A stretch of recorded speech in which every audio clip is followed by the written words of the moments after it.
नमस्कार दोस्तों, LIS learning academy के यूट्यूब चैनल पर आपका स्वागत है। दोस्तों मैं आपके साथ मनीष तादिज।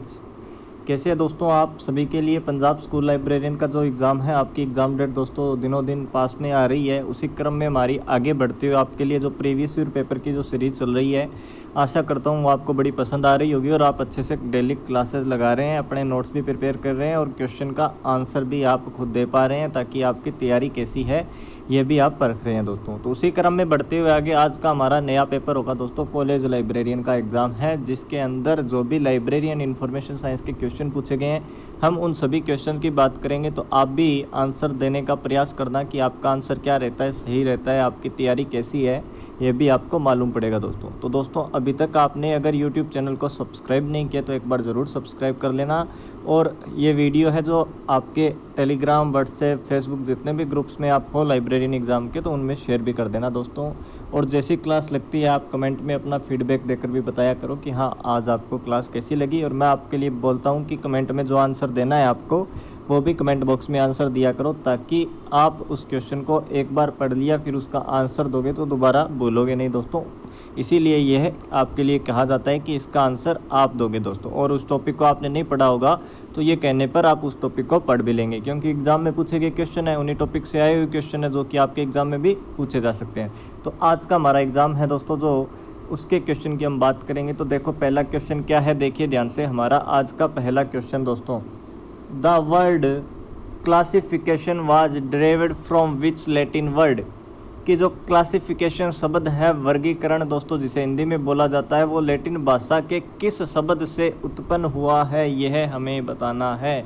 तो बताइए कि क्लासिफिकेशन शब्द है, ये तो आपको पता है कि लैटिन भाषा से बना है, ठीक है, उत्पन्न हुआ है, डेरिवेड हुआ है, लेकिन जो लैटिन भाषा का वर्ड है वो इनमें से कौन सा है दोस्तों, ये आपको बताना है। Option A class, option B classify, option 3 classes और ऑप्शन 4 क्लासेस। तो बताइए दोस्तों इसका राइट आंसर क्या होगा। बिल्कुल बेसिक क्वेश्चन है, लाइब्रेरी क्लासिफिकेशन एंड कैटलॉगिंग की यूनिट आपको करवाई है, उसमें सबसे पहले यही जो कंसेप्ट रहता है वो आपको बताया गया है दोस्तों, यानी बेसिक से बताया गया है। तो बताइए कि क्लासिफिकेशन शब्द है वो लैटिन भाषा के किस शब्द से मिलकर बना है, किस शब्द से उत्पन्न हुआ है, डेरिवेड हुआ है दोस्तों, ये आपको बताना है। Option 1 class, option 2 classify, option 3 classes या ऑप्शन 4 क्लासेस। तो बताना चाहूँगा दोस्तों इसका राइट आंसर होगा आपका ऑप्शन नंबर 4 क्लासेस। कि क्लासिफिकेशन जो शब्द है वो लैटिन भाषा के क्लासेस शब्द से मिलकर बना है। अब इस क्लासेस शब्द का क्या मीन होता है दोस्तों, ये आप कमेंट में बताएंगे कि हाँ लैटिन वर्ड क्लासेस है, लेकिन इस क्लासेस का मीन क्या होता है, ये आप कमेंट बॉक्स में बताएंगे दोस्तों। ये आपके लिए क्वेश्चन है। देखते हैं हमारे अगले क्वेश्चन को, नेक्स्ट क्वेश्चन को क्या कहता है अगला क्वेश्चन दोस्तों, देखिए ध्यान से। Question number 2, right of ownership, right of ownership of a book is protected by, कि कोई बुक है, बुक का किसी को ऑनरशिप का, कि मैं मालिक हूँ उसका, उसका अधिकार दिया जाता है, वो प्रोटेक्टेड किसके माध्यम से वो प्रोटेक्टेड है, संरक्षित है दोस्तों, या रक्षा करता है, यानी ग्रंथ के स्थायित्व या स्वामित्व अधिकार की रक्षा करता है। Option A delivery of books act, option 2 press act, option 3 censorship act, या option 4 intellectual property right act IPR। तो जैसा कि बताया है, ये जो प्रोटेक्ट करता है दोस्तों वो कॉपीराइट है, या ओनरशिप को जो राइट देता है वो हमने सभी पढ़े थे, ट्रेडमार्क है, चाहे कॉपीराइट है, चाहे पेटेंट है दोस्तों, चाहे जियोग्राफिकल है, वो किसके अधीन थे, किसके अंडर थे, IPR के, यानी इंटेलेक्चुअल प्रॉपर्टी राइट्स, यानी बौद्धिक संपदा अधिकार कानूनों में आता है। Right of ownership of a book is protected by, तो ऑप्शन नंबर 4, क्या ऑप्शन नंबर 4 इसका राइट आंसर होगा, intellectual property right act. Clear दोस्तों, क्वेश्चन 2 का भी राइट आंसर क्या है, ऑप्शन नंबर 4। अब बढ़ते हैं हमारे नेक्स्ट क्वेश्चन की ओर, क्वेश्चन नंबर 3 जो क्या कहता है, देखिए ध्यान से। क्वेश्चन नंबर 3 आपका ये देखिए दोस्तों क्वेश्चन, व्हाट इज इंफॉर्मेशन, की सूचना क्या है दोस्तों, बता दिया डाटा, इंफॉर्मेशन, नॉलेज। इससे कंसेप्चुअल क्वेश्चन आता है, थ्योरेटिकल क्वेश्चन रहता है दोस्तों, जिसमें आपको डेफिनेशन पूछ लिया जाता है या तथ्यों के बारे में पूछ लिया जाता है। तो थोड़ा सा इनके जो क्वेश्चन है उनको थोड़ा सा अच्छे से पढ़ लेना, क्योंकि सभी ऑप्शन हमें एक जैसे ही लगते हैं। तो बताइए what is information. Unexpressed human knowledge, option 2 process of gaining knowledge, option 3 explosion of knowledge, या option 4 products of human activities and events. Products of human activities of events, Hindi में देखिए दोस्तों क्या कहता है कि सूचना किसे कहते हैं। ऑप्शन ए अव्यक्त मानवीय ज्ञान, ऑप्शन 2 ज्ञान ग्रहण करने की पद्धति, ऑप्शन 3 ज्ञान का विस्फोट, या ऑप्शन 4 विभिन्न मानवीय क्रियाओं एवं घटनाओं का उत्पाद। तो दोस्तों इसका राइट आंसर रहने वाला है आपका ऑप्शन नंबर 4 कि सूचना विभिन्न मानवीय क्रियाओं एवं घटनाओं का उत्पाद है, यानी products of human activities and events. Option number 4 question number 3 का राइट आंसर होगा दोस्तों, products of human activities and events. Clear. देखिए अब हमारा अगला क्वेश्चन क्या कहता है, देखिए ध्यान से दोस्तों। Next question, who gave the term mode of formation, कि टर्म जो है mode of formation of subject ये किसने दी थी। Option A H E. Bliss, option 2 Melvil Dewey, option 3 S R. Ranganathan, या ऑप्शन 4 डी.जे. फोस्केट। तो दोस्तों मोड ऑफ फॉर्मेशन मैंने बताया था कि विषय निर्माण की विधियां हैं। विषय निर्माण की विधियां सबसे पहले किसने बताई थी ये भी बताया था मैंने, और किस बुक में बताई थी ये सभी आपको बताया हुआ है। तो mode of formation subject term जो है विषय निर्माण की विधियां हैं वो किसने गिव की थी, किसने टर्म दिया था, बताइए आप। इसका राइट आंसर क्या होगा दोस्तों, क्वेश्चन नंबर आपका 4, इसका राइट आंसर क्या होगा, who gave the term mode of formation of subject. कौन सा राइट ऑप्शन होगा इसका दोस्तों बताना है आपको। तो बताना चाहूँगा मोड ऑफ फॉर्मेशन विषय निर्माण की विधियों को प्रतिपादित किया था सबसे पहले डॉक्टर एस.आर. रंगनाथन ने किया था दोस्तों, और जो विलियन, फ्यूजन, डिसेरेशन दोस्तों, जो लेमिनेशन, ये सभी क्या है modes of formation of subject की विधियां हैं। क्लियर। नेक्स्ट क्वेश्चन देखिए हमारा अगला क्वेश्चन, ये देखो दोस्तों क्वेश्चन देखो, क्वेश्चन क्या कहता है, व्हाट इज नॉलेज। पहले आया था क्वेश्चन व्हाट इज इंफॉर्मेशन, अब क्या आ गया व्हाट इज नॉलेज। तो बताइए। Option A unknown human thought, option 2 disorganized set of information, option 3 organized body of information, या option 4 unexplained collection of data। तो बताइए दोस्तों इसका राइट आंसर क्या होगा। क्वेश्चन नंबर है आपका 5 में पूछा है व्हाट इज नॉलेज। तो नॉलेज क्या है, यानी ज्ञान क्या होता है। देखिए हिंदी में ज्ञान क्या होता है। ऑप्शन 1 अज्ञात मानवीय विचार, ऑप्शन 2 असंगठित सूचनाओं का समूह है, ऑप्शन 3 सूचनाओं का सुगठित समूह है या स्वरूप, और ऑप्शन 4 अस्पष्ट डाटा संग्रह है। तो बताइए दोस्तों, हमने बताया था कि डाटा का संगठित रूप इंफॉर्मेशन, और इंफॉर्मेशन का संगठित रूप क्या होता है, ज्ञान होता है, नॉलेज होता है। यानी option number 3 organised body of information. Question number 5 का ऑप्शन नंबर 3 क्या होगा दोस्तों, राइट आंसर होगा कि organised body of information. Clear. अब देखिए हमारा अगला क्वेश्चन, नेक्स्ट क्वेश्चन क्या कहता है, देखिए ध्यान से दोस्तों। नेक्स्ट क्वेश्चन ये देखो, biochemistry is the example of which mode of formation of subject. ये क्वेश्चन दोस्तों आते ही आते हैं एग्जाम के अंदर, और इनका क्या है जितने प्रीवियस ईयर में आगे उनको अच्छे से रीड कर लेना, या मोड ऑफ फॉर्मेशन जो है सब्जेक्ट की उन विधियों को आप अच्छे से रीड कर लेना, तभी आप इनके आंसर दे पाओगे, नहीं तो सभी विधियां एक जैसी ही लगेगी। इससे ज़्यादा अब आपके पास जितना टाइम है उसमें क्या करना है, mode of formation of subject के जितने क्वेश्चन आए हुए हैं आपके एग्ज़ाम पिछले में, तो उनके क्वेश्चन आप रीड कर लेना, ताकि आपका बेस कंप्लीट हो जाए, बेस तैयार हो जाए और आप अच्छे से क्वेश्चन का आंसर दे पाएंगे। तो अब देखो दोस्तों कि बायोकेमिस्ट्री विषय है ना, वो किस विषय निर्माण की विधि से बना है हमें ये बताना है, और विधियां आपके सामने दी गई है। पहली फ्यूजन, दूसरी फिजन, तीसरी लूज असेंबल, और चौथी क्लस्टर। अब बताना है कि जो बायोकेमिस्ट्री है वो इनमें से किससे बना है दोस्तों, बताइए। क्वेश्चन नंबर 6 का राइट आंसर क्या होगा। तो याद रखना दोस्तों, जब बायोलॉजी और केमिस्ट्री अलग अलग दो विषय हैं, अब देखिए उनमें से कि किस विषय निर्माण की विधि से दोनों जुड़ गए और फिर बने। तो याद रखना ये विधि होगी विलियन या फ्यूजन दोस्तों, फ्यूजन या विलियन विधि से बायोकेमिस्ट्री जो सब्जेक्ट है वो फॉर्मेशन हुआ है उसका बना है दोस्तों, निर्मित हुआ है। क्लियर। क्वेश्चन नंबर 6 का right answer option number 1 fusion या विलयन दोस्तों। क्लियर। अब देखिए हमारा अगला क्वेश्चन, नेक्स्ट क्वेश्चन क्या कहता है, देखिए ध्यान से।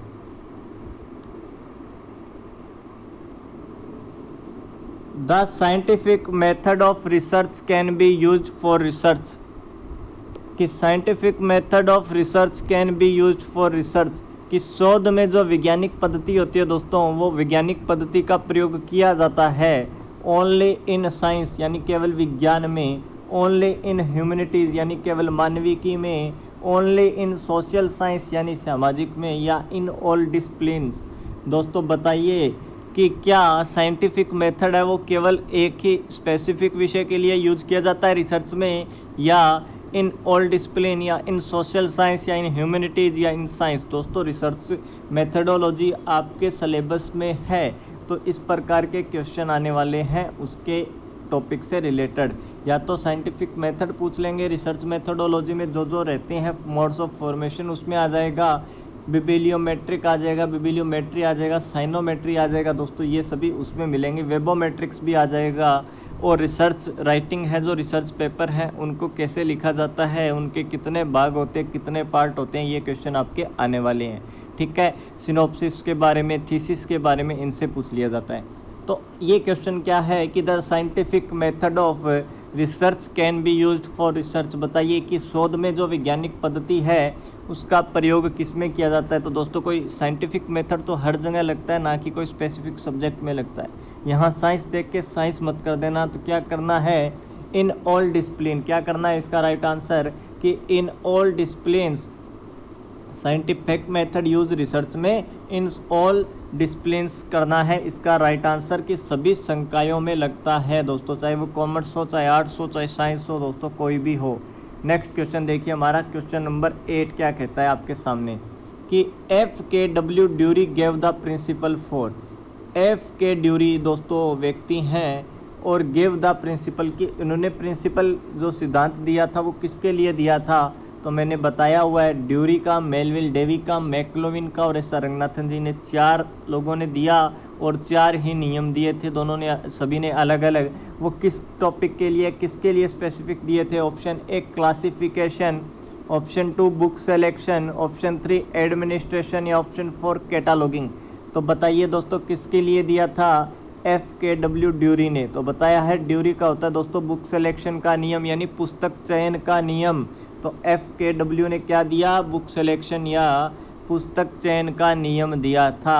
अब उनका नियम क्या कहता है और कब दिया था, कब दिया और वह नियम क्या है, ये दोनों आप कमेंट बॉक्स में बताएंगे कि ये क्या है दोस्तों। और FK ड्यूरी का क्या है, बुक सिलेक्शन का नियम, पुस्तक चयन का नियम दिया था, कब दिया और क्या नियम था, ये आप बताएंगे दोस्तों। क्लियर। देखिए हमारा अगला क्वेश्चन, क्वेश्चन नंबर 9 देखिए दोस्तों ध्यान से। क्वेश्चन नंबर 9 बड़ा क्वेश्चन है दोस्तों, थोड़ा सा ध्यान से पढ़ लेना कि द मेथड ऑफ, ये क्वेश्चन है दोस्तों आपके सामने, the method of budgeting which is not concerned with what happened previously but is more concerned with the requirements of the future is known as। Option 1 program budget, option 2 formula budget, option 3 zero based budget, या option 4 line budget. अगर इसको ही हिंदी में पढ़ें कि budgeting की पद्धति जिसका संबंध जो कुछ घट चुका है से नहीं किंतु ये भविष्यों की यानी भविष्य की आवश्यकताओं से अधिक जुड़ी हुई है, इसे किस रूप में जाना जाता है। तो बताना चाहूँगा दोस्तों कि वह बजटिंग प्रणाली ये स्पष्ट कहता है कि पहले कितना बजट लगा, कितना घाटा लगा, कितना कार्य हुआ, उससे कोई लेना देना नहीं है, ये तो केवल भविष्य के बारे में बताएगा। तो ध्यान रखना, एक विधि है जिसका नाम है ZBB, बजटिंग सिस्टम है, बजट निर्माण की पद्धति है ZBB, जिसका पूरा नाम है जीरो बेस्ड बजट या जीरो बेस्ड बजटिंग प्रणाली। ठीक है, ये दी थी पीटर फायर ने दोस्तों 1970 के अंदर। ये विधि कहती है कि हमें ना तो पीछे से मतलब है ना तो आगे से मतलब है कि कितना बजट क्या रहा, जो भी बजट शुरू होगा आगामी वर्ष के लिए, बजट ध्यान रखना दोस्तों अगले नेक्स्ट ईयर के लिए बनता है, हमेशा आगामी वर्ष के लिए बनता है, ना कि पिछले वर्ष के लिए बनता है। ये भी क्वेश्चन आता है कि बजट किसे कहते हैं, तो बजट आगामी वर्ष के लिए तैयार किया गया दोस्तों वित्त का लेखा जोखा और क्या कितना खर्चा आएगा उसको बजट कहते हैं नेक्स्ट ईयर के लिए। तो ZBB कहती है हमें ना तो पिछले का कोई मतलब कितना घाटा लगा कितना कुछ हुआ, हमें तो जो अब शुरू करना है वो शून्य से शुरू करना है, जीरो से शुरू करना है कि जीरो से लेकर जितना लगेगा उतना। ये विधि है जीरो बेस्ड बजटिंग और इससे ही क्वेश्चन हर एक एग्जाम में पूछे जाते हैं बार बार।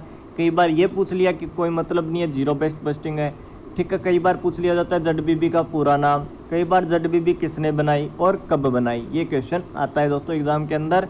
तो मोस्ट इंपॉर्टेंट क्वेश्चन भी इसको कर सकते हैं आप। अब देखिए दोस्तों नेक्स्ट क्वेश्चन हमारा, इस एग्जाम पेपर में दोस्तों आपके हर एक टॉपिक को कवर कर दिया जाएगा और एक टॉपिक के कम से कम 2 से 3 क्वेश्चन हैं। अब क्या है PPBS is a, question number है आपका 10 कि PPBS इज ए, PPBS है जो क्या है, ठीक है। ऑप्शन ए budgeting technique, option 2 performance measurement technique, option 3 planning technique या ऑप्शन 4 डिसीजन मेकिंग टेक्निक। तो ध्यान रखना दोस्तों PPBS आ गई। PPBS क्या है? PPBS एक बजटिंग टेक्निक है, बजटिंग सिस्टम है। अब ये PPBS है तो बजटिंग टेक्निक, लेकिन इस PPBS की फुल फॉर्म क्या है दोस्तों वो आप कमेंट बॉक्स में बताएंगे, ठीक है। क्या बताओगे? PPBS का पूरा नाम क्या है? PPBS एक बजटिंग सिस्टम या बजटिंग तकनीक है दोस्तों, ठीक है। बजट बनाने की तकनीक है PPBS। अब देखिए नेक्स्ट क्वेश्चन हमारा, who is known as father of scientific management school. दोस्तों classical management, scientific management, human behaviour, ये सभी दोस्तों जो स्कूली विचारधारा दी थी जिन्होंने, उनके बारे में पूछा जाता है, ठीक है। ये लाइब्रेरी मैनेजमेंट जो आपकी यूनिट है उसका टॉपिक रहता है, ठीक है। Who is known as father of scientific management school, कि किसे वैज्ञानिक प्रबंधन स्कूल का जनक कहा जाता है, पिता कहा जाता है, फादर कहा जाता है दोस्तों साइंटिफिक मैनेजमेंट स्कूल का।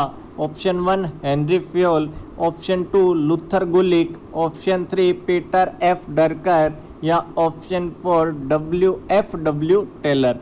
तो क्वेश्चन नंबर 11 का दोस्तों राइट आंसर क्या होगा आप बताइए कि साइंटिफिक मैनेजमेंट जो है स्कूल उसके फादर किसे कहा जाता है? तो याद रखना कहा जाता है FW टेलर को। किसको? FW टेलर को कहा जाता है। क्लियर दोस्तों, यानी ऑप्शन नंबर 3, ऑप्शन नंबर दोस्तों 4, क्या ऑप्शन नंबर 4 इसका राइट आंसर होगा। FW Taylor scientific management school के फादर, क्या father of scientific management school FW Taylor. Question number 11 option number 4 इसका राइट आंसर होगा दोस्तों। क्लियर। नेक्स्ट क्वेश्चन देखिए दोस्तों, नेक्स्ट क्वेश्चन हमारा अगला question, the 3 card system includes, कि जो 3 कार्ड सिस्टम है आपको पता है त्रिपत्रक प्रणाली है जो कि उसके अंदर कौन कौन से इनमें से इंक्लूड होते हैं, कौन कौन से कार्ड होते हैं। Option A register card, option 2 check card, option 3 classified index card या ऑप्शन 4 ऑल ऑफ दीज। तो बताइए दोस्तों 3 कार्ड सिस्टम पद्धति है जो सिस्टम है आपको पता है किसके लिए वो बनी थी? पत्रिका प्रबंधन के लिए वो बनी थी, जनरल सीरियल कंट्रोल के लिए जी बनी थी। और 3 कार्ड सिस्टम बनाने वाले कौन थे? डॉक्टर रंगनाथन जी थे। और डॉक्टर रंगनाथन जी ने 3 कार्ड सिस्टम में कौन कौन से 3 कार्डों का यूज किया या उनमें से इनमें से कौन सा कार्ड है? तो बताना चाहूँगा दोस्तों रजिस्टर कार्ड भी होता है 3 कार्ड सिस्टम में, चेक कार्ड भी होता है और क्लासिफाइड इंडेक्स कार्ड भी होता है। यानी 3 कार्ड सिस्टम के इस क्वेश्चन में आपको तीनों कार्ड के नाम भी आ गए और ऑप्शन नंबर इसका 4 सही कर देंगे कि ऑल ऑफ दीज सभी ही 3 कार्ड सिस्टम के अंदर इंक्लूड है। रजिस्टर कार्ड, चेक कार्ड और क्लासिफाइड इंडेक्स कार्ड दोस्तों। क्लियर दोस्तों, आशा करता हूँ क्लास आपको अच्छे से समझ में आ रही होगी दोस्तों। नेक्स्ट क्वेश्चन देखिए, अगला क्वेश्चन, क्वेश्चन नंबर हमारा 13, क्वेश्चन नंबर 13 कि lodges of books are found through, कि जो पुस्तकें गुम हो जाती है दोस्तों लाइब्रेरी के अंदर, उन बुक का पता फाउंड कैसे होता है? हम ऐसा क्या कार्य पुस्तकालय में करते हैं जिससे हमें पता चलता है हाँ इतनी पुस्तकें गुम हो गई, इतनी पुस्तकें बची है? तो ऑप्शन ए सर्कुलेशन। सर्कुलेशन में तो दोस्तों इश्यू रिटर्न रहता है, इश्यू रिटर्न में तो नहीं आपको पता चलता। कैटालॉगिंग, कैटालॉगिंग में तो आप सूचीकरण करते हैं। ऑप्शन 3 स्टॉक वेरिफिकेशन, यानी जो भंडार है हमारे पास कितनी किताबों का स्टोर है उसका जब वेरिफिकेशन करेंगे दोस्तों तभी तो हमें पता चलेगा कि कितनी बुक है, कितनी बुक गुम हो गई। तो ये राइट आंसर होगा दोस्तों इसका भंडार सत्यापन, या जिसको बोलते हैं हम store verification, stock verification. Option number 3 question number 13 का राइट आंसर है दोस्तों। इसी प्रकार के क्वेश्चन आते हैं, यही इसी प्रकार के क्वेश्चन आपके एग्जाम में भी आने वाले हैं, क्योंकि हमने इतने एग्जाम पेपर कर लिए। क्वेश्चन कैसे बनते हैं ये तो आपको अब कन्फर्मेशन हो ही गया होगा इतने एग्जाम पेपर से, ठीक है। तो दोस्तों थोड़ा अब स्मार्टली पढ़ें कि जो एग्ज़ाम में हैं, जो मॉक टेस्ट है, प्रैक्टिस सेट है, वो ज़्यादा से ज़्यादा पढ़ें। आपका एग्ज़ाम दोस्तों अगर अच्छे से होगा तो ये आपके लिए फ़ायदे रहने वाला है, नहीं तो कितना ही पढ़ते रहो दोस्तों। क्लियर। नेक्स्ट क्वेश्चन देखिए, अगला क्वेश्चन, क्वेश्चन नंबर 14 कि collection development is the function of. दोस्तों एक कार्य है, वो कार्य क्या है? Collection development. ये फंक्शन किसका है, यानी जो विभाग है लाइब्रेरी में उनमें से कौन से सेक्शन का है? Collection development. Option 1 reference section, option 2 acquisition section, option 3 circulation section और ऑप्शन 4 मेंटेनेंस सेक्शन। तो बताइए दोस्तों, reference section, acquisition section, circulation section या मेंटेनेंस सेक्शन, इनमें से किस सेक्शन का फंक्शन है कलेक्शन डेवलपमेंट? कलेक्शन डेवलपमेंट बोलते हैं दोस्तों पुस्तकों का संग्रह विकास, ठीक है, संग्रह विकास। क्वेश्चन 14 का राइट आंसर बताना चाहूँगा कि कलेक्शन डेवलपमेंट होता है दोस्तों अधिग्रहण विभाग का कार्य, यानी आपके एक्विजिशन सेक्शन का कार्य होगा कलेक्शन डेवलपमेंट। क्लियर दोस्तों। क्वेश्चन नंबर 14 का राइट आंसर ऑप्शन नंबर 2 आपका होगा। देखिए हमारा नेक्स्ट क्वेश्चन क्या कहता है। देखिए दोस्तों नेक्स्ट क्वेश्चन अच्छे से रीड कीजिएगा नेक्स्ट क्वेश्चन को, ठीक है दोस्तों। According to which law of library science library grows intensely. आपको मैंने एक ही वर्ड बताया था कि जो वर्ड आपको मिल जाए तो केवल वही लॉ करना है। आप बताइए कौन सा लॉ करेंगे, इसमें भी कौन सा लाइब्रेरी साइंस का नियम करेंगे। हिंदी की बात करें कि ग्रंथालय विज्ञान का कौन सा सूत्र या नियम है जो ग्रंथालय की असीम बढ़ोतरी को दर्शाता है, तो बढ़ोतरी को कौन सा नियम दर्शाएगा दोस्तों? ऑप्शन ए 5वां, ऑप्शन 2 दूसरा, ऑप्शन 3 तीसरा या ऑप्शन 4 पहला। तो बताइए ग्रोथ से रिलेटेड हमने कौन सा नियम पढ़ा था दोस्तों, बताइए। क्वेश्चन नंबर आपका 15 का राइट आंसर क्या होगा? तो क्वेश्चन नंबर 15 का मैंने बताया था दोस्तों, ऑर्गेनिज्म ग्रो से आ जाए, कोई भी रिलेटेड बढ़ोतरी दर्शाता है, वृद्धि दर्शाता है, ग्रो आ जाए तो वो नियम होगा दोस्तों आपका 5th लॉ। कौन सा लॉ? 5th law. कौन सा लॉ? 5th लॉ, यानी 5वां नियम। 5वां नियम इसका क्या होगा दोस्तों? राइट आंसर होगा 5वां नियम। क्लियर दोस्तों। देखिए हमारा नेक्स्ट क्वेश्चन क्या कहता है, ध्यान से देखिएगा दोस्तों। क्वेश्चन नंबर 16 कि the library association is involved in promotion of libraries in. कि द लाइब्रेरी एसोसिएशन है ना, वो किस देश के ग्रंथालय विकास से जुड़ा हुआ है, यानी लाइब्रेरी एलए दोस्तों ये है जो वो किस देश से जुड़ा हुआ है, किस देश के पुस्तकालयों के विकास से जुड़ा हुआ है। Option A Canada, option B Australia, option 3 United Kingdom और ऑप्शन 4 इंडिया। तो क्वेश्चन नंबर 16 का बताइए दोस्तों। हमने सीधा सीधा पढ़ा था जब लाइब्रेरी एसोसिएशन पढ़ रहे थे, एलए आ जाए तो एलए के साथ में ऐसे यूके लिख देना, यानी लाइब्रेरी एसोसिएशन कहाँ का? यूके का। कब बना? 1877। क्लियर दोस्तों, ये आपको याद रखना है। सबसे पहला बना अमेरिकन लाइब्रेरी एसोसिएशन 1876 में दोस्तों। क्लियर। तो इसका राइट आंसर होगा आपका great Britain. The library association कहाँ से जुड़ा हुआ है? इंग्लैंड से या ग्रेट ब्रिटेन से जुड़ा हुआ है, यूके से जुड़ा हुआ है दोस्तों। क्लियर। अब देखिए नेक्स्ट क्वेश्चन हमारा, question number 17 Indian library science abstract was brought by. दोस्तों इतना रिपीटेड क्वेश्चन है ये, तो इस पर तो आप मोस्ट इम्पोर्टेंट लगा ही देना, क्योंकि कितनी बार तो आ गया ये क्वेश्चन कि जो इंडियन लाइब्रेरी साइंस एब्स्ट्रैक्ट है was brought by. Option 1 INHP, option 2 ILA, option 3 आइजलिक या ऑप्शन 4 आइटलिस। तो बताइए क्वेश्चन नंबर जो आपका है 17, इसका राइट आंसर क्या होगा? तो याद क्या रखना है, इससे रिलेटेड आइजलिक को याद रखना है। किसका है ये? आइजलिक का पब्लिकेशन, आइजलिक का है। इंडियन लाइब्रेरी साइंस एब्स्ट्रैक्ट दोस्तों की प्रारंभ या विकास किस संस्था ने किया था? इंडियन लाइब्रेरी साइंस एब्स्ट्रैक्ट का आइजलिक ने किया था। और आइजलिक कब बना था दोस्तों? 1955 के अंदर दोस्तों। क्लियर? जो कि स्पेशल लाइब्रेरी के लिए वर्क करता है। अगला क्वेश्चन देखिए दोस्तों ध्यान से। नेक्स्ट क्वेश्चन ये आपके सामने है, थोड़ा जूम करके देख लीजिएगा दोस्तों। क्वेश्चन बड़ा है कि who give the principle of book selection. Book selection का नियम है, ये तो आपको पता लग गया क्वेश्चन से। अब नियम क्या है? Best book for the largest number at the list cost. ये जो बुक सिलेक्शन का नियम है कि दोस्तों कम से कम तो पैसे लगें, ज़्यादा से ज़्यादा पुस्तकें प्राप्त हो, यानी लार्जेस्ट नंबर। तो ये नियम किसने दिया था? ऑप्शन ए है C.A. कार्टर, ऑप्शन 2 है मार्गरेट मान, ऑप्शन 3 है मेलविल डेवी और ऑप्शन 4 है दोस्तों S.R. रंगनाथन। और S.R. रंगनाथन, बताइए क्या होगा राइट आंसर? तो बताना चाहूँगा ये नियम दिया था आपके मेलविल डेवी ने। जहाँ लग जाए लिस्ट कॉस्ट, यानी कम लागत हो और लार्जेस्ट नंबर लग जाए या ज़्यादा से ज़्यादा पुस्तकें या बुक मिले, तो वहाँ याद रखना मेलविल डेवी ने यह बुक सिलेक्शन का नियम दिया था। यानी क्वेश्चन नंबर 18 का राइट आंसर मेलविल डेवी होगा आपका दोस्तों। क्लियर? अब देखिए next question, question number 19। Which library association was established in 1876। कि कौन सा जो लाइब्रेरी एसोसिएशन है, पुस्तकालय संघ है, जिसकी स्थापना 1876 में हुई थी, 1876 में हुई थी दोस्तों। तो ये सबसे बड़ा, सबसे पहला पुस्तकालय संघ था, वही था 1876 का। और वह कौन सा है? Option 1 LA, option 2 ALA, option 3 ILA या ऑप्शन 4 आइजलिक। तो बताइए दोस्तों क्वेश्चन नंबर 19 का राइट आंसर क्या है? तो बताना चाहूँगा 1876 यानी 1876 में जो बना पुस्तकालय संघ या लाइब्रेरी एसोसिएशन वो है अमेरिकन लाइब्रेरी एसोसिएशन, जो कि दुनिया का सबसे बड़ा और सबसे पुराना लाइब्रेरी एसोसिएशन है।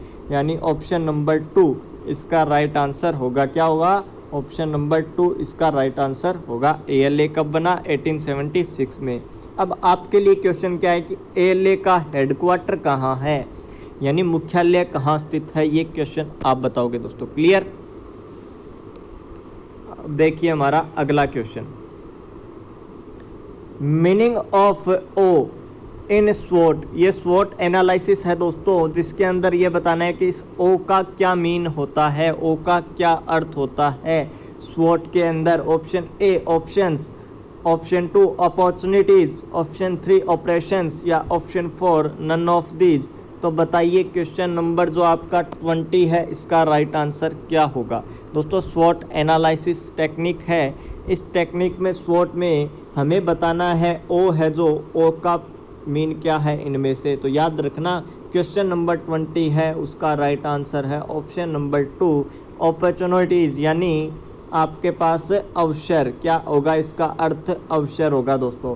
अब स्वॉट में मैंने ये तो बता दिया कि ओ का तो यह मीन है, लेकिन स्वॉट का पूरा मीन क्या आप बताओगे कमेंट बॉक्स में दोस्तों। ये आपके लिए क्वेश्चन है, स्वॉट का फुल नेम, फुल मीन क्या होगा। क्लियर दोस्तों? नेक्स्ट क्वेश्चन देखिए, इंफॉर्मेशन शुड बी। क्या है? इंफॉर्मेशन शुड बी की सूचना होनी चाहिए believable, complete, option 3 eight appropriate time या ऑप्शन 4 ऑल ऑफ दीज। तो बताइए क्या सूचना कैसी होनी चाहिए? सूचना विश्वसनीय होनी चाहिए, सूचना संपूर्ण होनी चाहिए, सूचना उचित समय पर होनी चाहिए या सभी। तो दोस्तों ये सूचना की विशेषताएं हैं, सूचना विश्वसनीय भी होनी चाहिए, संपूर्ण भी होनी चाहिए और उचित समय पर मिल भी जानी चाहिए। जब आपको इन्फॉर्मेशन की ज़रूरत है तभी मिलनी चाहिए। अब आपका एग्ज़ाम है, क्लासेज की अब ज़रूरत है और मैं क्लासेज आपको एग्ज़ाम के बाद दूं, तो दोस्तों वो कोई सूचना आपके काम में थोड़ी आएगी।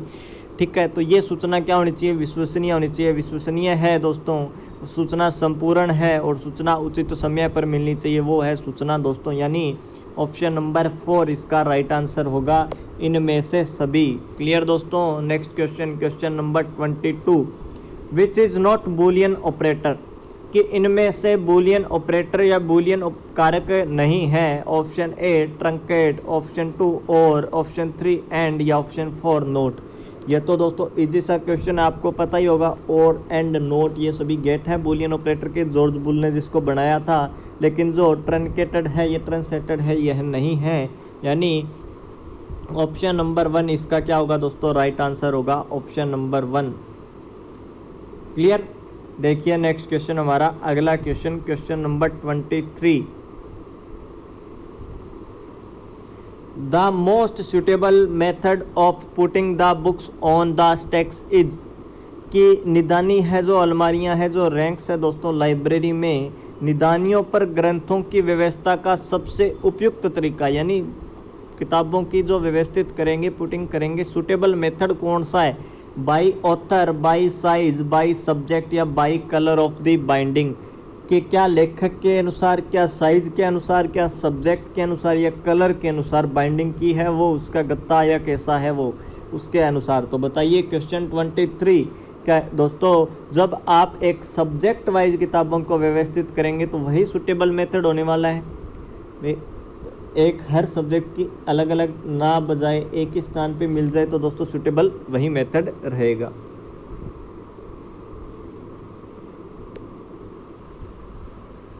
तो हम इसके राइट आंसर की अगर बात करें तो दोस्तों क्या होगा, बाई सब्जेक्ट की विषय के अनुसार जब पुटिंग करेंगे स्टैक्स पर बुक्स को, वही सुटेबल मेथड होगा दोस्तों। क्लियर। तो राइट आंसर क्वेश्चन नंबर 23 का ऑप्शन नंबर 3 कि बाई सब्जेक्ट, क्या होगा, बाई सब्जेक्ट इसका राइट आंसर होगा दोस्तों क्वेश्चन नंबर 23 का दोस्तों। क्लियर।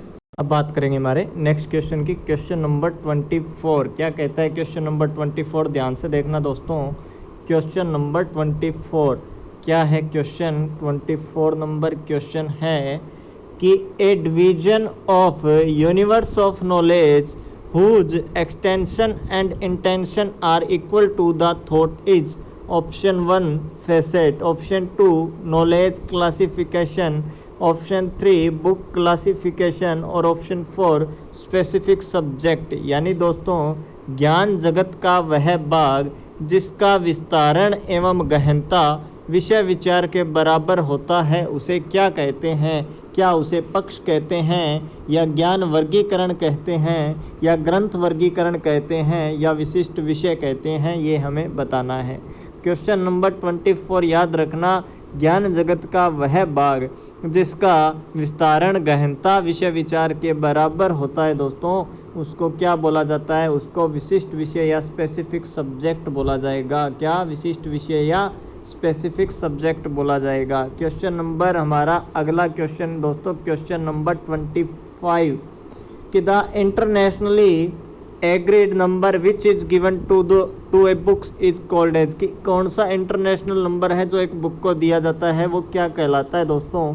तो आपको जैसा कि पता है बुक को जो इंटरनेशनल नंबर होता है वो होता है ISBN। क्या होता है? ISBN यानी इंटरनेशनल स्टैंडर्ड बुक नंबर, यानी इंटरनेशनल स्टैंडर्ड बुक नंबर, यानी ऑप्शन नंबर 1 क्वेश्चन नंबर 25 का ऑप्शन नंबर 1 क्या होगा? राइट आंसर होगा ISBN। क्लियर दोस्तों।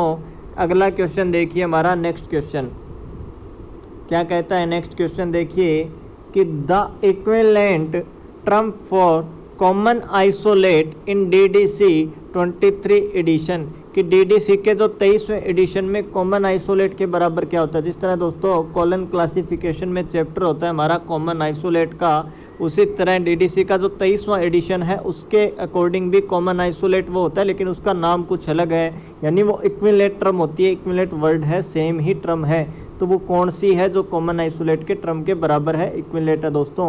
ऑप्शन ए है फॉर्म डिवीजन, ऑप्शन 2 है स्टैंडर्ड डिवीजन, ऑप्शन 3 है स्टैंडर्ड सब डिवीजन, या ऑप्शन 4 है कॉमन सब डिवीजन। तो बताना चाहूँगा दोस्तों जो कॉमन आइसोलेट तो कॉलन क्लासिफिकेशन में उसी का इक्विवेलेंट टर्म होगा, DDC में स्टैंडर्ड क्या होगा? स्टैंडर्ड सब डिविजन्स। क्या होगा? स्टैंडर्ड सब डिविजन्स। तो बताइए ऑप्शन नंबर कौन सा राइट होगा दोस्तों? तो ऑप्शन नंबर आपका 3 कि standard sub division common isolate के बराबर ये होगा दोस्तों। क्लियर। नेक्स्ट क्वेश्चन देखिए हमारा अगला क्वेश्चन क्या कहता है। क्वेश्चन नंबर 27 कि in UDC the common isolates are called as. वही क्वेश्चन सेम पहले पूछ लिया, डीडीसी में कॉमन आइसोलेट को क्या कहते हैं। अब क्वेश्चन है कि इन यूडीसी, यूडीसी यानी दोस्तों यूनिवर्सल डेसिमल क्लासिफिकेशन, जो कि एक लाइब्रेरी क्लासिफिकेशन की स्कीम है, उसके अंदर भी कॉमन आइसोलेट को क्या कहते हैं, जो कि कॉलन क्लासिफिकेशन में होता है। ऑप्शन ए स्टैंडर्ड सब divisions, option 2 common auxiliary tables, या ऑप्शन दोस्तों आपका 3 फॉर्म ऑफ डिवीजन, या ऑप्शन 4 व्यू पॉइंट नंबर। अब दोस्तों कंफ्यूज नहीं होना है, क्या याद रखना है, देखना दोस्तों। कॉलन क्लासिफिकेशन की बात करेंगे तो बोलेंगे कॉमन आइसोलेट यानी CI, ठीक है। अगर बात करें हम डीडीसी की, तो डीडीसी में मैंने बताया, डीडीसी में क्या बोला था, स्टैंडर्ड सब डिविजन्स यानी SS याद रखोगे। अब बात आती है दोस्तों यूडीसी की, तो यूडीसी में याद रखना है आपको दोस्तों, इस क्वेश्चन का राइट आंसर क्या होगा, कॉमन ऑक्सिलरी टेबल्स। क्या याद रखोगे, यूडीसी के अंदर क्या बोलते हैं कॉमन आइसोलेट को, कॉमन ऑक्सिलरी टेबल्स। तो question number 27 right answer option number 2। Clear दोस्तों, क्लियर। देखिए हमारे नेक्स्ट क्वेश्चन को, question number 28 which is oldest form of library cooperation, कि लाइब्रेरी जो कोऑपरेशन है, पुस्तकालय दोस्तों सहयोग है, उसका ओल्डेस्ट फॉर्म क्या थी, उसका पहले नाम क्या था। क्वेश्चन नंबर 8 या उसका प्राचीन रूप क्या था। Option 1 library automation, option 2 library network, option 3 internet accessing, या option 4 internet inter library loan. तो ध्यान में रखना दोस्तों, क्या याद रखोगे, एक तो याद रखना है इंटर लाइब्रेरी लोन। क्या याद रखोगे, इंटर लाइब्रेरी लोन यानी ILL। दूसरे नंबर पर याद रखना है लाइब्रेरी कोऑपरेशन यानी LC, और तीसरे नंबर पर याद रखना है रिसोर्स शेयरिंग। अगर पूछ ले रिसोर्स शेयरिंग का ओल्डेस्ट फॉर्म या पहले नाम, तो क्या बोलोगे, लाइब्रेरी कोऑपरेशन। अगर बोल दिया जाए लाइब्रेरी कोऑपरेशन का पुराना इंटर लाइब्रेरी लोन। अब ध्यान रखना, ये जो इंटर लाइब्रेरी लोन है इसको बोलते हैं अंतर पुस्तकालय ऋण, और जो ये लाइब्रेरी कोऑपरेशन है इसको बोलते हैं पुस्तकालय सहयोग, और जो रिसोर्स शेयरिंग है उसको बोलते हैं दोस्तों संसाधन सहभागिता। अब विकसित नाम, वर्तमान नाम क्या है, वो है रिसोर्स शेयरिंग। उससे पहले क्या था, लाइब्रेरी कोऑपरेशन, और उसका भी प्राचीन नाम क्या बता दिया, इंटर लाइब्रेरी लोन। याद रहेगा दोस्तों, क्लियर। अब तीनों में कन्फ्यूजन थी, वो डाउट क्लियर। तो ये क्वेश्चन भी आया हुआ है जिसके माध्यम से हमने दोस्तों ये प्रयास किया इसको अच्छे से जानने का। अब देखते हैं हमारे नेक्स्ट क्वेश्चन को, क्वेश्चन नंबर 29 कि what is the full form of ISBN acromion, कि जो ISBN है उसका पूर्ण नाम क्या है, संक्षेपी का पूर्ण नाम क्या है, बताइए दोस्तों। अभी अभी पढ़कर आए ISBN, और ISBN का पूरा नाम बताना है। पहले पूछ लिया ISBN किसको दिया जाता है, बुक को इंटरनेशनली लेवल पे दिया जाता है ISBN। अब ISBN का पूरा नाम तो बताया था दोस्तों, इंटरनेशनल स्टैंडर्ड बुक नंबर। क्या बताया था, international standard book number. Question number 29 का ऑप्शन नंबर 3 राइट आंसर। अब आपके लिए क्या क्वेश्चन है, बताना है ISBN कितने डिजिट का होता है। ISBN कितने डिजिट का, कितने अंकों का होता है, ये आप कमेंट बॉक्स में बताएंगे दोस्तों। ये आपके लिए क्वेश्चन है। क्लियर। देखिए हमारा अगला क्वेश्चन दोस्तों, ये भी रिपीटेड क्वेश्चन है, केवल इसके अंदर आप कंफ्यूज मत हो जाना। क्वेश्चन नंबर हमारा, क्वेश्चन नंबर क्या है, 30। Indian science abstract is published by. दोस्तों अब तक पढ़ते आए थे इंडियन लाइब्रेरी साइंस एब्स्ट्रैक्ट, अब क्या लिखा है, इंडियन साइंस एब्स्ट्रैक्ट, केवल साइंस एब्स्ट्रैक्ट देखा है दोस्तों। तो अब आप इसमें दोस्तों गलती कर बैठोगे, क्या आंसर दे दोगे, वो जो लाइब्रेरी साइंस वाला था वो दे दोगे। ऑप्शन क्या है, DRTC, ऑप्शन 2 निस्केयर, जो कि पहले क्या था, इंसडॉक था, और इंसडॉक और निस्कॉम मिलकर क्या बन गए दोस्तों, निस्केयर बन गए। कब बन गए थे, 2002 के अंदर। ऑप्शन 3 आइजलिक, और ऑप्शन 4 ILA। बताइए दोस्तों, Indian science abstract is published by, question number 30 का राइट आंसर क्या होगा। तो याद रखना दोस्तों, साइंस से रिलेटेड कोई संस्था, कोई इंस्टीट्यूट पूछ लिया जाता है आपसे, तो जो साइंस की सबसे बड़ी संस्था है वो है दोस्तों आपकी निस्केयर। तो उसका राइट आंसर आप क्या दोगे, निस्केयर यानी ऑप्शन नंबर 2। निस्केर इसका राइट आंसर होगा। यही आता इंडियन लाइब्रेरी साइंस एब्स्ट्रैक्ट, तो क्या आंसर देते, आइजलिक देते दोस्तों। तो दोनों में कंफ्यूज नहीं होना, दोनों ही क्वेश्चन आए हुए एग्जाम में, तो दोनों को अच्छे से रीड कर लेना कि साइंस आए तो निस्केर और लाइब्रेरी साइंस आए तो आइजलिक दोस्तों। क्लियर। अब देखिए हमारा next question, which association prepared a feasibility report for CALIBNET. दोस्तों कौन सा एसोसिएशन फिजिबिलिटी या संभावित प्रतिवेदन तैयार करता है कैलिबनेट को बनाने का, किस संघ ने तैयार किया था कि कैलिबनेट को बनाने का संभावित प्रतिवेदन किस संघ ने तैयार किया था। ऑप्शन ए निस्केर, ऑप्शन 2 निसात, ऑप्शन 3 निक या ऑप्शन 4 नेस्डोक। तो बताइए दोस्तों क्वेश्चन नंबर 31 का राइट आंसर क्या होगा। बताइए कि क्वेश्चन नंबर 31 का राइट आंसर क्या होगा। निस्केर होगा, निशात होगा, निक होगा या नेस्डोक होगा।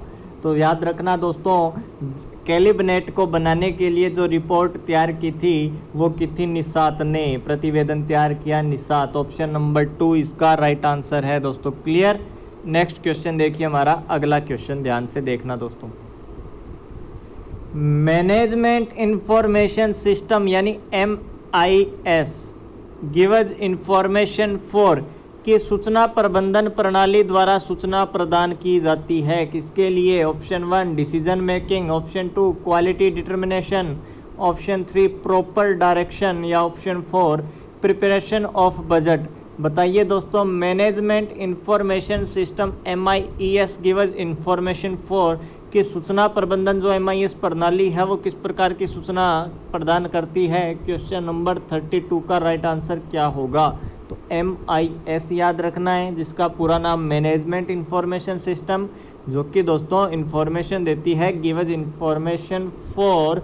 ऑप्शन नंबर दोस्तों हमारा 1 डिसीजन मेकिंग। तो राइट आंसर इसका क्या है, निर्णय करने के लिए, डिसीजन मेकिंग। राइट आंसर क्या है, ऑप्शन 1 डिसीजन मेकिंग, ऑप्शन 1 इसका राइट आंसर है दोस्तों। क्लियर।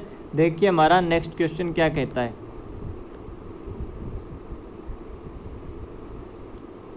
ये है दोस्तों हमारा नेक्स्ट क्वेश्चन, अच्छे से देखना।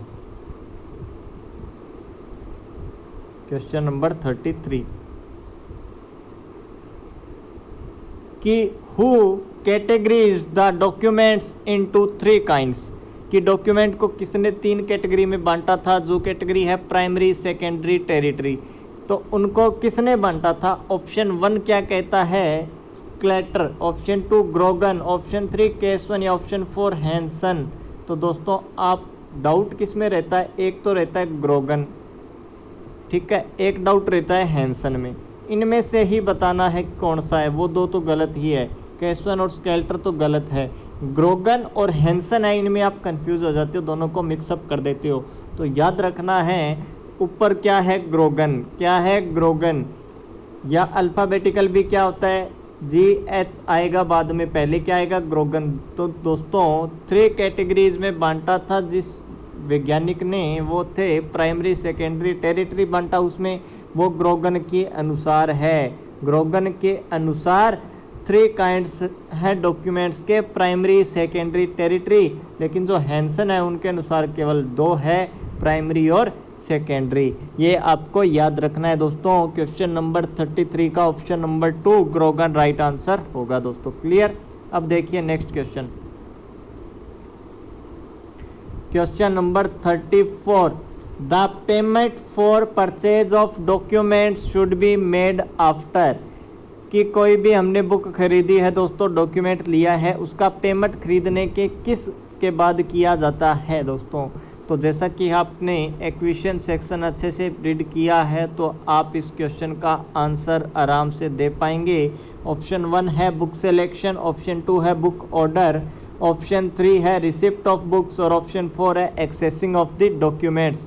The payment for purchase of document should be made after. बताइए दोस्तों किसके बाद पेमेंट का भुगतान किया जाता है, बुक के ग्रंथों के क्रय करने खरीदने के बाद में। क्वेश्चन 34 तो आपको बताया था कि जब एक्सेसिंग कर लेंगे हम डॉक्यूमेंट का लाइब्रेरी में, एक्सेसिंग ऑफ द डॉक्यूमेंट्स के बाद में परचेज किया है जो बुक्स, हम उसका क्या कर देंगे दोस्तों, उसका पेमेंट कर देंगे। उसका क्या कर देंगे दोस्तों, उसका पेमेंट कर देंगे। क्लियर, उसका क्या करेंगे, पेमेंट करेंगे। तो क्वेश्चन नंबर 34 जिसका राइट आंसर दोस्तों आपका क्वेश्चन 34 का क्या है, एक्सेसिंग ऑफ द डॉक्यूमेंट्स दोस्तों। क्लियर। नेक्स्ट क्वेश्चन हमारा क्वेश्चन नंबर 35, देखना अच्छे से क्वेश्चन क्या कहता है। Which one from the following schemes of classification is fully enumerative? कि निम्नलिखित में से कौन सी वर्गीकरण पद्धति पूर्ण रूप से परिगणनात्मक है। क्या है, पूर्ण रूप से परिगणनात्मक है, ये हमें बताना है, इन्यूमरेटिव है। तो लाइब्रेरी क्लासिफिकेशन की वो कौन सी स्कीम है, ये हमें बताना है। क्वेश्चन नंबर 35 दोस्तों, क्वेश्चन नंबर 35 का राइट आंसर क्या होगा। Option A expensive classification, option 2 Riders international classification, option 3 library of Congress classification और ऑप्शन 4 सब्जेक्ट क्लासिफिकेशन। तो याद रखना दोस्तों, इसके अंदर अलग अलग स्कीम जो हैं, कुछ इन्यूमरेटिव है, कुछ फेसेटेड है। तो इस क्वेश्चन को क्या किया था, इस क्वेश्चन को इस एग्ज़ाम में स्टार लगा दिया, यानी डिलीट कर दिया था, बोनस दे दिया था। नेक्स्ट क्वेश्चन देखिए दोस्तों, हमारा अगला question, what do you call A designer of A scheme of classification? कि जो डिज़ाइन करता है क्लासिफिकेशन स्कीम का, उसको क्या बोला जाता है, क्या क्लासीफायर बोला जाता है, ऑप्शन 2 क्लासिस्ट बोला जाता है, या ऑप्शन 3 क्लासिफिकनेस्ट, ऑप्शन 4 क्लासर। तो बताइए दोस्तों, इनमें से कौन सा ऑप्शन राइट होगा। क्वेश्चन नंबर हमारा 36 बताइए।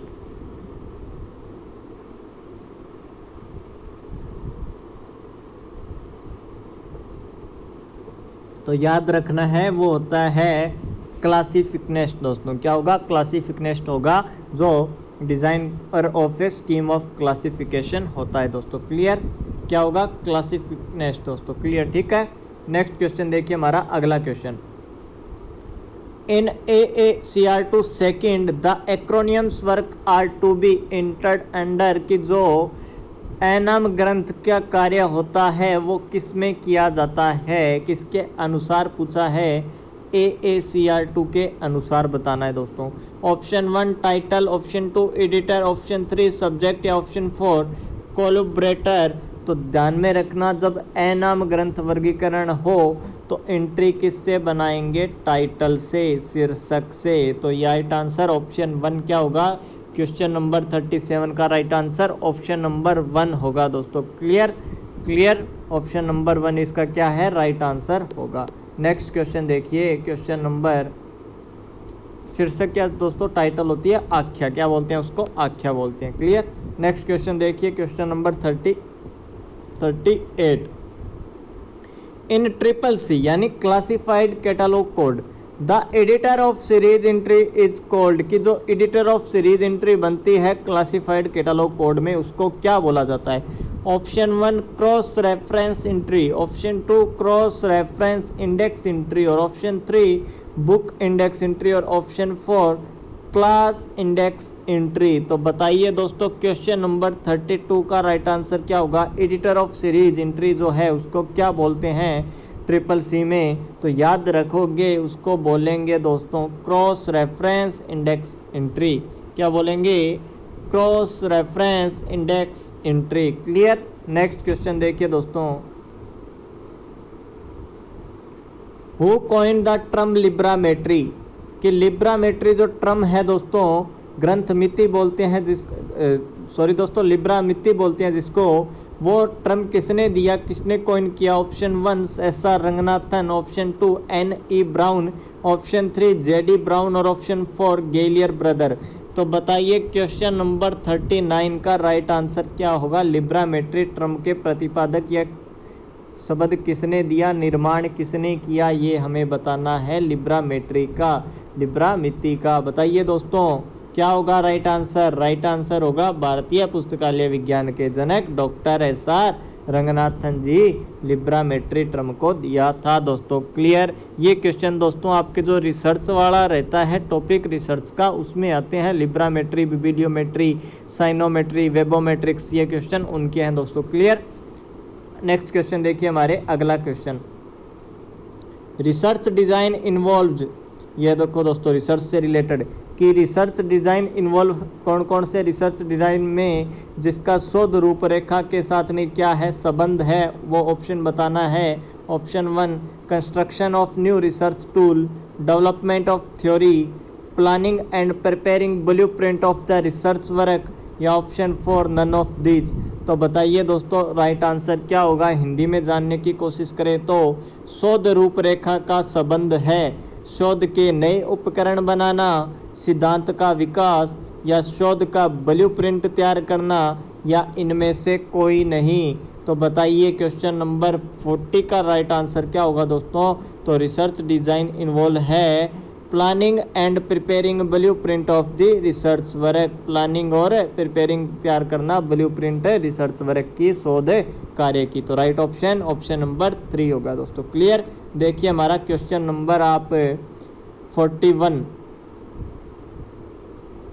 Which year is the publication year of LC list of subject heading की लाइब्रेरी। एलसी का नाम है दोस्तों library of Congress list of subject heading यानी LCSS library of Congress subject heading है। जो पब्लिकेशन ईयर बताना है उसका कब प्रकाशित हुई। Option 1 1912, option 1911, option 3 1999, option 4 1907। तो बताइए क्वेश्चन नंबर 41 का राइट आंसर क्या होगा दोस्तों। क्या होगा कि LC list of subject heading का प्रकाशन वर्ष क्या था इनमें से। बताइए दोस्तों क्या होगा राइट आंसर क्वेश्चन नंबर 41 का।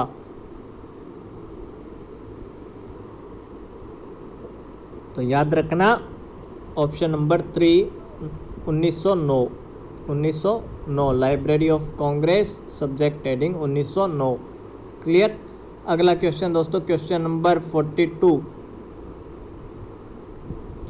विच ऑर्गेनाइजेशन फाउंडेड इन 1933 कि इनमें से कौन सा संगठन है जो 1933 में स्थापित हुआ था। Option 1 information service society, option 2 Indian library association, option 3 association for government libraries, या option 4 union public service commission. तो क्वेश्चन नंबर 42 का बताना है दोस्तों। ये तो आप बता ही दोगे कि जो ILA है कौन सा भारतीय पुस्तकालय संघ है ILA, उसकी स्थापना 1933 में हुई थी दोस्तों। जिसकी स्थापना कब हुई 1933 में दोस्तों। तो राइट आंसर ऑप्शन नंबर 2 होगा दोस्तों। क्लियर।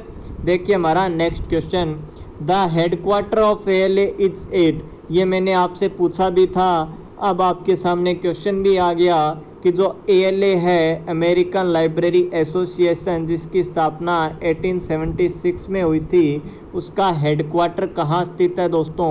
तो बताइए दोस्तों कहाँ स्थित है उसका headquarter. Option 1 Chicago, option 2 Washington, option 3 California, या ऑप्शन 4 न्यूयॉर्क। तो क्वेश्चन नंबर 43 का राइट आंसर होगा दोस्तों कि ALA अमेरिकन लाइब्रेरी एसोसिएशन का हेडक्वार्टर स्थित है शिकागो। कहाँ स्थित है शिकागो में। ऑप्शन नंबर 1 इसका राइट आंसर होगा दोस्तों क्वेश्चन नंबर 43 का। क्लियर दोस्तों। आशा करता हूँ क्लास आपको बड़ी अच्छी लग रही है, तो क्लासेज को ज़रूर शेयर कर देना दोस्तों, लाइक कर देना। केवल आप लाइक और शेयर करते हो उससे ही ये क्लासेस देने का मन होता है। आपका जो रिस्पांस मिलता है उसी रिस्पांस के अकॉर्डिंग आपके लिए तैयारी करवाई जा रही है दोस्तों, मेहनत की जा रही है।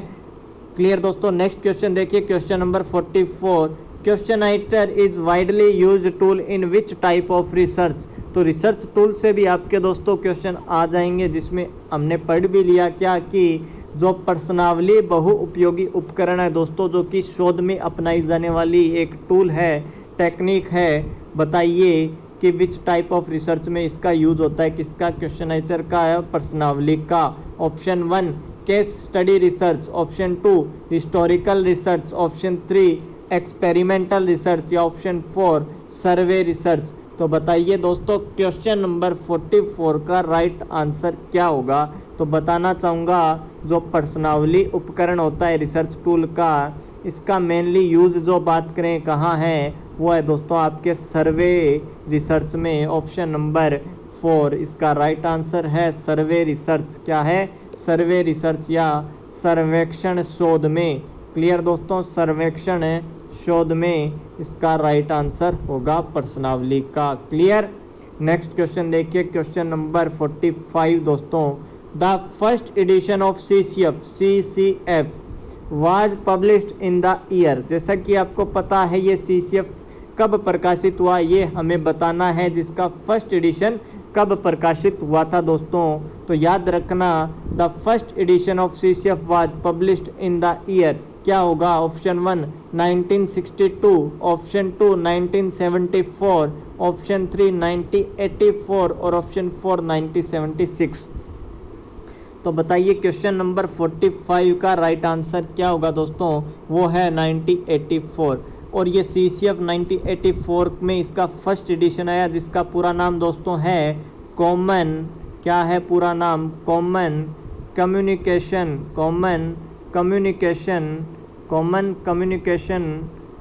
Communication format. ये इसका क्या है दोस्तों, पूरा नाम है किसका, CCF का। पब्लिश कब हुआ, 1984। पब्लिश किया किसने दोस्तों, ये आपके लिए क्वेश्चन है कि CCF वाज पब्लिश्ड बाय। अब आप इसका राइट आंसर जो है वो बताओगे कहाँ, कमेंट बॉक्स में। और फर्स्ट एडिशन आया 1984 में, जिसका पूरा नाम है कॉमन कम्युनिकेशन फॉर्मेट दोस्तों। Clear. Next question, question number 46 question क्या कहता है, ध्यान से देखिएगा दोस्तों। 46 नंबर क्वेश्चन साथ साथ में रीड करिएगा दोस्तों, क्वेश्चन लंबा है इसलिए। क्या है कि the system in which the same information of document is given in the main entry and added entry is, यानी वह पद्धति जिसमें ग्रंथ की मुख्य संलेख एवं सहायक संलेखों में समान सूचना देते हैं, वह है दोस्तों, ये आपको बताना है। Unit card system option 1, option 2 multiple card system, या ऑप्शन 3 एडिशनल कार्ड सिस्टम, या ऑप्शन 4 कंबाइंड कार्ड सिस्टम। दोस्तों क्या होगा इसका राइट आंसर, ये आप बताएंगे दोस्तों। क्वेश्चन नंबर है आपका 46 में याद रखना राइट ऑप्शन होगा आपका 1 ऑप्शन यूनिट कार्ड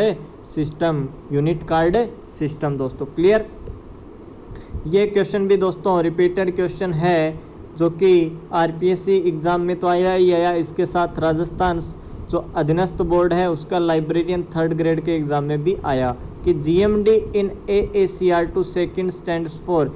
AACR2 से मतलब दोस्तों Anglo American cataloguing rules part second, जो कि लाइब्रेरी कैटालॉगिंग की स्कीम है, जिसमें यूज होता है एक वर्ड GMD।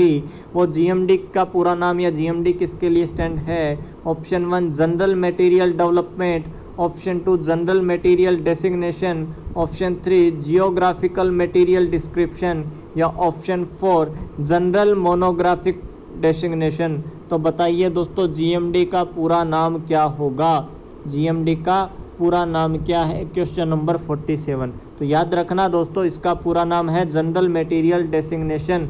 अब इसकी जगह क्या दे दिया जाता है दोस्तों, जनरल मटेरियल डिस्क्रिप्शन दे दिया जाता है, जो सभी राइट कर देते हैं। लेकिन याद रखना डिस्क्रिप्शन की जगह नाम याद रखना है डेसिग्नेशन। क्या याद रखोगे, डेसिग्नेशन।